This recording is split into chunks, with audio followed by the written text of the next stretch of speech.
Well, here we are. It's the Friday edition of the Writ Race. Normally, at this time, it would be On the Ledge, our weekly Ontario politics podcast, and Keith Leslie joining us. How are things in Atlantic Canada this morning? Very nice. A little bit drier than yesterday. We had some wet and windy day with the trail remnants of Ida going past here, and it was the windiest, wettest day I've experienced in Nova Scotia since I moved here last year. Buckle today, up, looking pal. really nice. Oh, yeah, that's what my brother said. more to It's your come. first. That's nothing. There's way more to come. So. Exactly. And we're with John Wright here, of course. He is the daily companion and the second thing that comes to mind, analysis that he brings to the table every day here on the Writ Race. And we're happy to welcome in Anne Lagace-Dowson. She is a freelance journalist in Montreal. You will hear her on CJAD in Montreal. You certainly hear her on News Talk 1010 as a regular contributor. And it's great to have you on with us. No, it's great fun to be with you.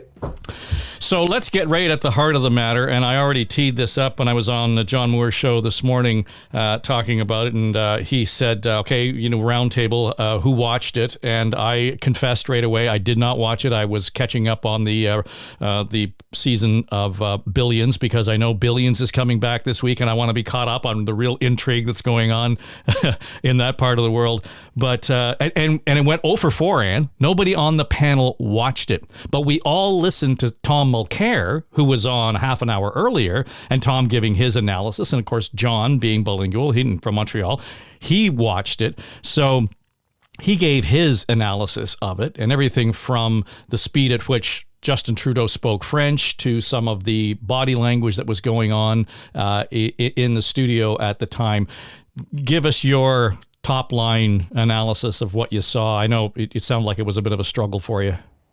Well, I think maybe I've watched a lot of these debates and I find them, the kind of, we're all waiting for somebody to land a punch, like that faux combative stuff, whereas there's so many key issues that don't really get, their fair treatment. So, but anyway, I think most people in Quebec would agree that Erin O'Toole acquitted himself pretty well. Like, I think he's probably, if you have to pick a winner, it's probably him. And it was unbelievable to me how he maintained a smile throughout. Like, I don't know how he did that. He had this big kind of avuncular smile pasted on his face the whole time, even when he was getting, pushed around a bit by Yves-François Blanchet of the Bloc, etc. So the thing is, though, he skated on a bunch of key issues, including he was the only person who admitted that his own caucus is not fully vaccinated. And he sidestepped the daycare issue. He said, well, we're going to give Quebec money, but, he kind of skated on that. And then we're going to give tax credits for daycare. And Trudeau caught him up on that and said, tax credits are useless to people on low incomes, which is exactly the right answer. Jagmeet did okay, but he was kind of retiring. He kept his answers really short. And as a result, he wasn't as present in the debate, I'd say.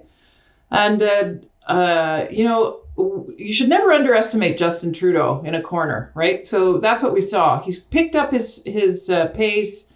His French was better than usual because, his English is better than his French, which is what the nationalists like to ding him on here.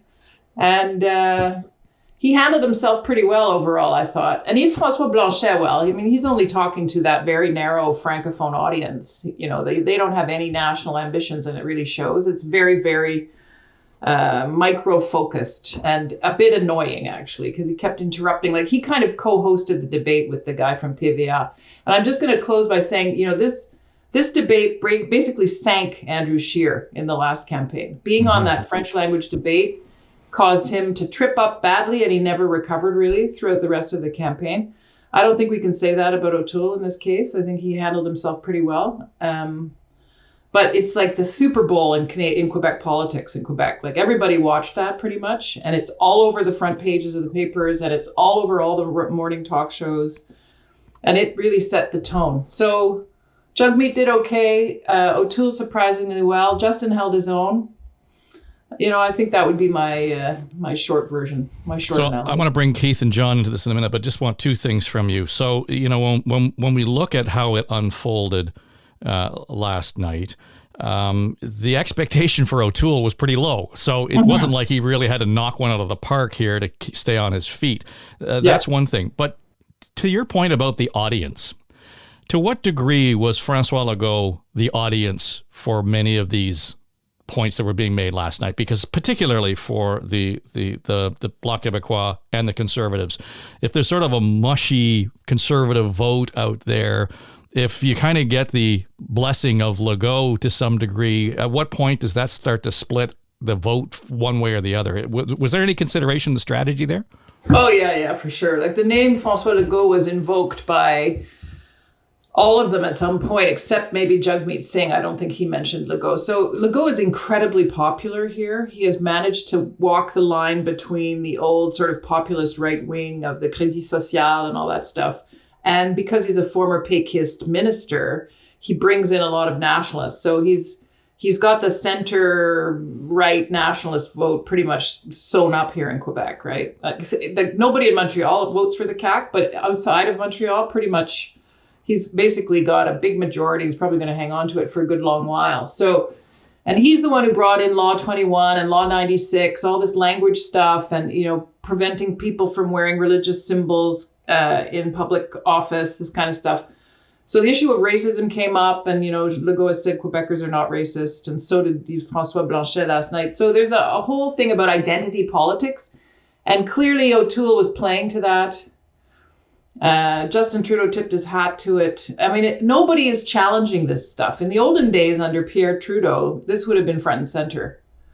And we saw Clifford Lincoln, a former MNA here in Quebec yesterday, challenging the Liberals federally in the newspaper, saying this is unacceptable to me as a respecter of a person who respects human rights. So you're right. I mean, that was like a kind of like a dog whistle to the CAQ vote, which I think is going to work for him. The interesting subtext that Maxime Bernier wasn't in the debate last night, but he's sort of present on the ground, and he's going to maybe scoop up a little bit of that more right-wing Conservative vote here in Quebec. And he's using some very unpleasant tactics to do it. He called Trudeau a fascist psychopath on Twitter the other day. Completely out of control. So he has got 3%, 4%, 5% support at the moment. So that'll be an interesting little, spoiler element. So Twitter labels the Liberal video manipulated content and does nothing about Bernier. Not yet. I can't believe it. I saw it this morning. I checked it. It's still up. It's like, wait a second. Didn't anybody complain about this? So Bernier is a bit of a wild card because he has support in the Beauce, which is where he's from, which is considered to be the industrial heartland of Quebec. Or was, so it's a kind of a conservative fiefdom in a way. So we'll see. I mean, it's I can't see a lot of Quebecers voting for this guy because he's so extreme on the vaccine issue. He's like a big anti-vaxxer. That's basically his main platform. So, John, everybody talking about, and I even heard Tom Mulcair this morning saying, well, somebody was trying to lay a knockout punch into Anne's point. I don't remember. I mean, we're all going to go back to free trade before we get to a point where we can say there was a moment in a debate federally or at any point where it changed the course or really had an impact on the way voters were thinking. So what did we accomplish? I mean, I know you and Amanda and I were talking about it earlier in the week. It was an opportunity to reinforce brand. Did we do that? Well, and the one I remember, the knockout one, of course, was John Turner and Brian Mulroney, and everybody tries to get to that stage. A avowal of faith. You had an option, sir. I mean, that's the debate of the era, if not longer. I think there's a few things to note. Number one, the reason why Erin O'Toole can keep his cool is because he's a trained officer in the military, and they are trained to, after boot camp, basically to suppress those feelings. I mean, we all remember the kid soldier, so to speak, on the front page of the Globe in Maclean's magazine in Oka, where, Buddy was standing right in front of his face screaming, and he didn't flinch, right? So, I mean, there's a whole part of training that Erin O'Toole has that nobody on that stage has. So he is unflappable. He just internalizes it and he keeps it down. Number two, I've done a lot of testing on the nights of debates, and that usually has happened in two ways. One is you get a bunch of people with silly dials and they sit in a room and it's kind of like, goes up and down on a chart depending upon what you like somebody saying or not, and it ends up with a bunch of squiggly lines at the end, and you can point to it and say, oh, there was a peak for Erin O'Toole there, and that's Trudeau. And then the other one is a series of maybe 1,000 interviews before the debate on expectations, and then after the debate and seeing the comparison between the two. Here's what I learned from all of that. people wake up the next morning, read the newspaper, listen to the news, check Twitter, and that's how they think somebody's won. Because I've been in many, many, many debates where so-and-so has won the debate, but the next morning, everybody is talking about somebody else. So to your point, Erin O'Toole may not have won the debate, if you want to put it that way, but he certainly, the expectations of him were so low that he actually did. So that's what everybody's talking about. Thirdly, I watched for half an hour, 45 minutes with the sound up, and I don't speak French. I wanted to get a sense of the tone. And what I found were two things, much, Dave, that you had on your show this morning. Number one was Trudeau was speaking so fast. He's not only comfortable, but we went from the I think, that breathy kind of equivocation on everything to like he's on Red Bull, maybe 4 or 5 of them, and that's to try and throw the others off who don't speak English. But it didn't work. But the other thing was, there's a fine line between debating aggressively and being desperate and over-talking. And that's the one thing I hate about our debates now. We have allowed, we Agreed. Actually believe... As I over-talk, yeah. Yeah, we actually believe that that's debating. It's kind of like, no, it's not. So it was a little bit like Donald Trump in his last debate with Hillary, where it was kind of like, or with Kamala Harris, where they kept saying, be quiet, let her speak. So I found that irritating. But I think the other thing coming out of that was really the tone. And the tone was, I would argue, fairly aggressive for Mr. Trudeau and Blanchette, but the other two seemed comfortable in their skin. And the fact that the NDP is unveiling their platform this morning in Montreal is maybe a sign that that's a key, that they're comfortable in doing this. I don't want to take too much time, but one other thing, and that is, I remember back to the 1984 campaign, and before that we had a lot of separatists who were very vocal in Quebec. But you'll recall that Lucien Bouchard actually ended up in Mulroney's cabinet in the first go, and that is because the Quebec nationalists came with them.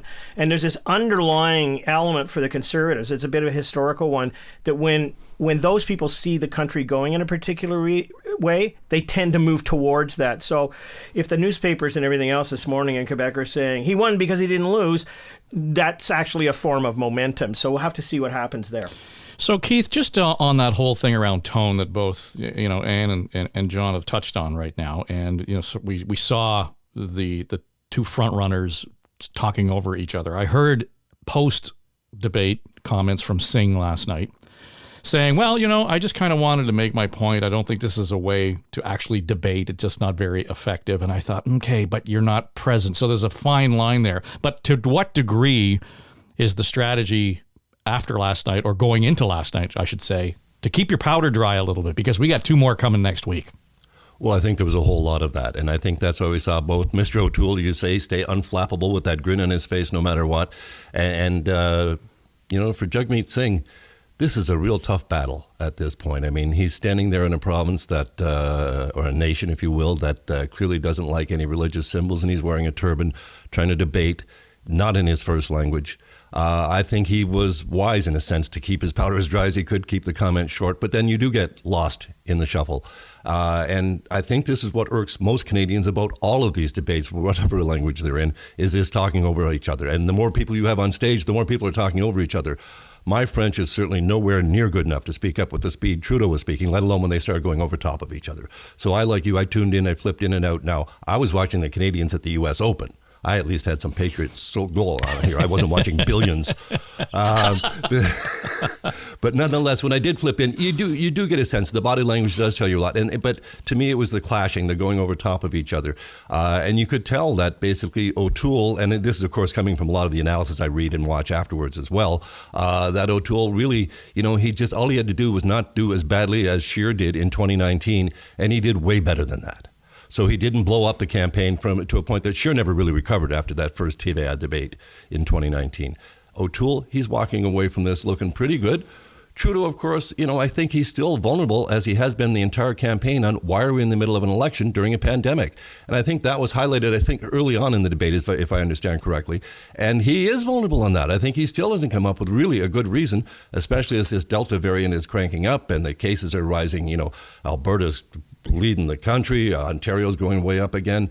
All these other issues going on, the forest fires, Afghanistan. He's still very vulnerable on that particular issue, and it's turning into between that and vaccines that are becoming really still, vaccines is hanging in there as a ballot type question still halfway through the debate.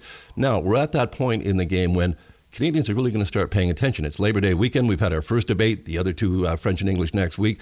People are really going to start tuning in. But what they're going to find out, those that haven't been paying as close attention as us, is that the big lead Trudeau had coming in is gone. And that it's a neck-and-neck horse race. We're probably looking at another minority government, but we don't even know what stripe it might be. Mm-hmm. So that's a huge change for people. So I think people are going to start getting more engaged at this point. But to your question, Dave, about keeping your powder dry, well, it's funny. Jagmeet Singh is today revealing his Quebec platform, the day after the debate in French at TVA. So clearly he's going to try and make another appeal to keep his name in the news in Quebec a little bit longer because he didn't come out of the debate. No one's claiming he was the winner or come out great in that debate. So he's going to keep his name alive a little bit longer. So yes, this is clearly planned out all the way, every step of it. As we all know, day 1, day 2, day 3, this is planned out. It's the Trudeau campaign, the Liberals, I think, that need to be altering their strategy, certainly starting after, next week. Well, and earlier in the week, we had Bob Richardson on, of course, a longtime Liberal organizer and a strategist. And if you want anybody who's got his finger on the pulse, not just on what's going on across the country, almost in every riding. I mean, he can tell you granular kind of what the response is at the ground. His assessment of the NDP particularly was that Mulcair and Layton really did lay the groundwork for a pretty solid party across the country over the last, from the last 10 years or so. Jagmeet Singh, he just dismissed him as a guy doing TikTok videos. The point being that he's wasting the legacy that Mulcair and Layton have developed, and particularly in Quebec, where, they did well, and you hear them talk about that. Quebecers like to vote for winners. Well, they like Jack, and so they voted for the NDP specifically. Is he likable? I mean, what's the read on the ground, generally speaking, about the NDP with Jagmeet Singh as the leader? I mean, is his race an issue? Does that play into all this? Yeah, I think it does, but for probably a smaller proportion of the electorate than maybe one would think.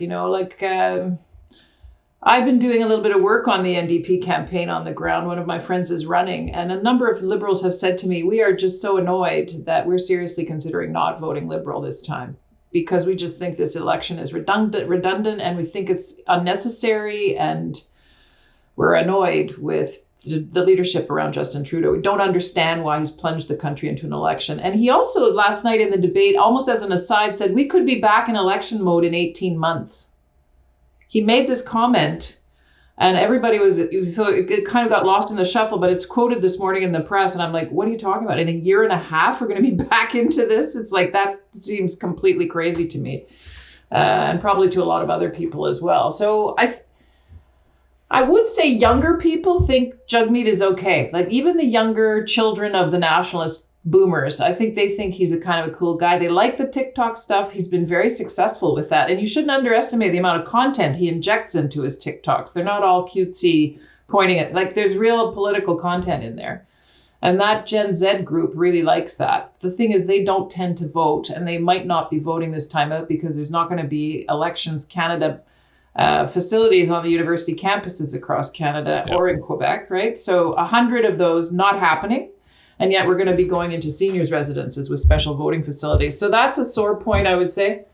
But there are people who don't like the turban. And then there are other people who think, absolutely, we're voting for that guy because we believe in individual rights. The state is neutral and individuals can do whatever the heck they want. So there's a lot of movement on this, I think. And the older cohort that really just dislikes all things religious is getting smaller and will vote for Yves-François Blanchet. But the other softer members of the voting group around the bloc, they may move to the NDP. And I think some Liberals will move to the NDP. And I don't know what's going to happen with the Conservative vote. I mean, I live in the heartland of Montreal where nobody votes Conservative, really. So. Well, you talk about good lines. I think Blanchet had the best line last night when Trudeau said, we have to do this because there are so many issues in front of Canadians that we have to really get them involved and have their say on. And he said, well, would we be in an election if you had a majority? And it just cold cocked him. It stopped him right in his tracks, right? So to your point, I mean, now that you say that, John, Keith, I wonder whether or not that starts to, if you raise that idea that we could be back in this in 18 months, folks, does that motivate people say, to hell with this? We want a majority government one way or the other. I'm thinking that that's what he did. He seeded the ground to sort of get people to move more definitively to one camp or the other. Like he's a very clever guy when he's got his dukes up. Like he was on his game last night. But there's risk in that, John. Yeah. Well, there is some risk in it, but it also smacks of desperation, because what you're basically doing is dog whistling. You're saying to all these people who might be thinking of somebody else to come home. Come home to me. If you want to avoid that, come home to me. And of course, it does carry that risk, and we're seeing that this morning. The other two things that are interesting to me on all of this is really Trudeau talked about team last night. He mentioned it a few times. And that's where we've had discussions previously about his brand. And the poll we put out this week shows that it's really weak. I mean, it's anemic brand because it's all about him. And it goes also to this 18-month thing. The Liberals, Justin Trudeau doubles down on everything. Like there's not an ounce of sunlight between what he thinks and somebody's criticism and then what he does next. And I think someone like Jean Chrétien, and you might comment even on that. Jean Chrétien ran 3 campaigns, but there was one of them that he talked about the team, like it was written on the signs. He stepped back and he had wise political sense there, and it paid off. But I don't think this campaign is willing to go to the leader and say, look, if we keep you in the window, we're going to have a lot of people leaving by the back door. And so I think right now in the campaign, he's trying to get those people to come to him. And I don't know whether it's going to work at this point, because the winner of last night was the guy who didn't lose. Well, just one of the things on winning and losing.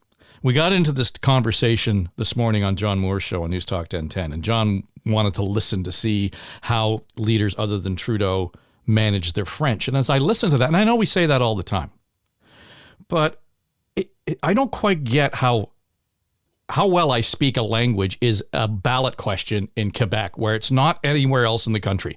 Otherwise, Jean Chrétien never would have been elected anywhere in the rest of the country because of the way he mangled English when he was out in the campaign. It was part of his character. Is it necessary, or have we in the media been the ones that have driven this and said, well, you can't possibly be a federal leader if you can't speak French? Keith? Well, I think the media has, of course, done a large part to drive that. I don't know what the feelings are in Quebec about that. I know, in great parts of Canada, a French accent, you hear it on a broadcast, on a radio or TV, it adds a charm. It's not seen as in any way, something you don't want. It's just a natural part of Canadian life. Are Quebecers really that hell-bent that if someone, if O'Toole's French isn't perfect, or as fluent as Trudeau's, or Anne talked about Trudeau upping his French game even, that's, I think, shocking to most of the rest of Canada would think Trudeau is considered fluently bilingual by Quebecers as well as English Canada. So if O'Toole is being rated against that, I don't know, is that really on the minds of Quebecers when they go into the ballot box, or is it Liberal, Conservative, New Democrat, and the sort of issues that are of concerns to people? Hopefully it's the latter. I'm sure there's some people but I'm convinced it's the media that has driven this. You can't be a leader if you're not fully, fluently bilingual. And I would say, I saw a number of comments and I felt the same way, actually. It's the first debate where everybody was pretty good in French. Like there was no obvious dragging or flagging with language. And I think a lot of people noticed that and were very pleased to see that. I keep calling him Lawrence O'Toole. Geez. Anyway, Erin O'Toole has really made an effort. We know Harper did as well. Jagmeet Singh speaks 3 languages, obviously, so French is his third, and he's made a big effort to acquire it. And I think in order to subdue the ardor of the nationalists, you have to be seen to be making a pretty serious effort about acquiring French language proficiency. Like the appointment of the Governor General, who doesn't speak French, caused a big stink here. The fact that she speaks Inuit was, kind of placated some people, but it didn't really put that fire out. And it came up last night, actually, on the debate, and Justin Trudeau just batted it away. But I think it's a sign of the success of Law 101. It's a sign of the relative decline. Like anybody who predicts that the nationalist movement is gone is going to trip up on it. It never really goes away, but it is a sign of some considerable progress on the language front. So I don't think it's just the media. I think it is an acknowledgement, a political acknowledgement of the necessity of being aware and able to get inside the French fact in Quebec, not just in Quebec, but primarily in Quebec. Because, of course, there are Acadians in Nova Scotia and New Brunswick. There's Francophones in Northern Ontario. Jagmeet Singh went out of his way to mention that, actually. He said it's not just the French of Quebec. It's the French of people across the country. And as a Franco-Ontarian, I was happy to hear that, because I grew up in Toronto speaking French at home. So I think it is a big deal, and I think it's a big step forward, personally. Like, it may be symbolic largely, but it is an important symbol of the idea of, official bilingualism, which is another question that Trudeau handled really well. He said the country is still officially bilingual, and I'm proud of that. And it was pointed out that his father started that movement towards. So now, all these years later, we're seeing the result in the debate. And I would also mention, during the Olympics, I'm always so pleasantly surprised by how good the French of the athletes is. These athletes from all across Canada who get a mic stuck in their face and they can, say a few things that are interesting in French. So as a Francophone minority person, I think it's actually a pretty good development. I think, as a last comment that I would have on the debates, is that the other types of studies which we did following the debates were really about when you make your decision as to when you're going to vote. And you break it down this way, that 80% of people going into the debate already have made up their minds. And you say, well, that doesn't leave much room. Well, let's put it this way. If the swing vote in the country is about 12 to 15%, and you even pick up half of that support, then that's 10. I mean, and it's going to go in a particular direction. So most people have already baked in where they're going to go with this sort of stuff, which then takes to the issue of turnout and turn up. And you've raised the point about COVID, because I think there's going to be a hesitation on people's part, certain groups, not to show up simply because by that time there may be warning signs that there is a third wave or fourth wave evident. If ever there's barriers put up in front of potential voters, and they're the ones making up their minds at the last time, it means that someone else is probably going to win because they're motivated to go out more than the other people who are just making up their mind then. So again, I think it's important to put in context here. The debates are important. They're reading about them and hearing about them this morning, but it's to those last group of people who, are really looking at the field and trying to decide where they're going to go. And the long weekend usually spells when people make up their mind. Well, let's leave it at that, and we'll let it simmer over the long weekend.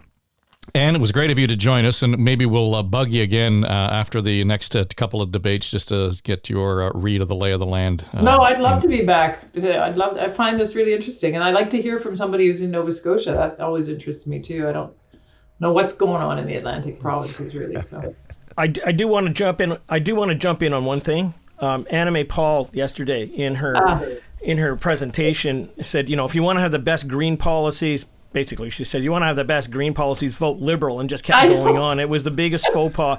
And I just saw that and I went, well, that's one of the shortest serving leaders I've ever seen in this country who fought tooth and nail to get it. And that clip will just play and play. Now, she did go back and do a bit of a satire on herself. But for every Green Party member who fought her tooth and nail to get to where she is today, she's toast. It's over. Yeah. In fact, I think maybe the party is toast. I'm hearing that Paul Manley might lose his seat in BC. So yeah, that's a surprise. That was a bit of a surprise on the environmental flank. All right. Well, we'll leave it there, and we'll come back to y'all after the long weekend. So thanks for joining us. And like I say, Dowson, Keith Leslie, John Wright. I'm Dave Trafford. This is the Writ Race. It's an Eye Contact podcast.